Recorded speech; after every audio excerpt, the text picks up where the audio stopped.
People said this man was a legendary sharpshooter, but a Soviet officer didn't believe it. So, he told a soldier to hand the man a sniper rifle. The man took the rifle with a smug look and said, "My eyes are an 8x scope, I don't need anything extra." The officer looked at him in disbelief, thinking he was just showing off. To make things harder, the officer ordered a soldier to place a can on a wooden post 500 meters away. At that distance, it's hard to see a person, let alone a small can. The man took his position and fired a shot. The bullet flew, but the can wasn't hit. It was still perfectly fine. The officer was very disappointed. Looks like the stories were fake, he thought. This guy's so skinny and weak-looking, how could he be a legendary sniper? But the man calmly said, "I wasn't aiming for the can. I shot a squirrel." Then, he happily ran into the woods and came back holding a squirrel he had just shot. The officers were stunned. They couldn't believe someone could shoot like that. The officer suddenly smiled, as if he had found a hidden treasure. Right after that, the commander made the man the leader of the Soviet sniper squad. But the squad members were all young women who had just graduated from the military academy. When they found out that this plain-looking guy was their captain, they didn't even want to look at him. To be fair, these women had reasons to be confident. They were not only beautiful, but also excellent shooters. During training, they hit every target perfectly and proudly expected praise. But the man simply said,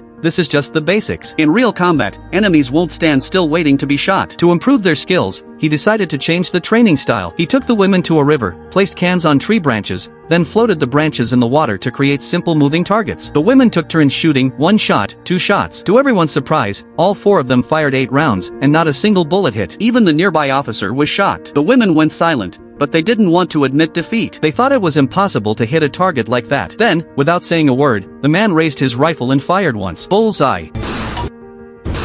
The women were instantly convinced and finally respected his skills. Just then, several officers arrived in a hurry and gave the order. The team was being sent straight to the front line. But on their very first mission, they ran into the German army's top sniper. The man knew that the only way to defeat such an opponent was not with force, but with strategy.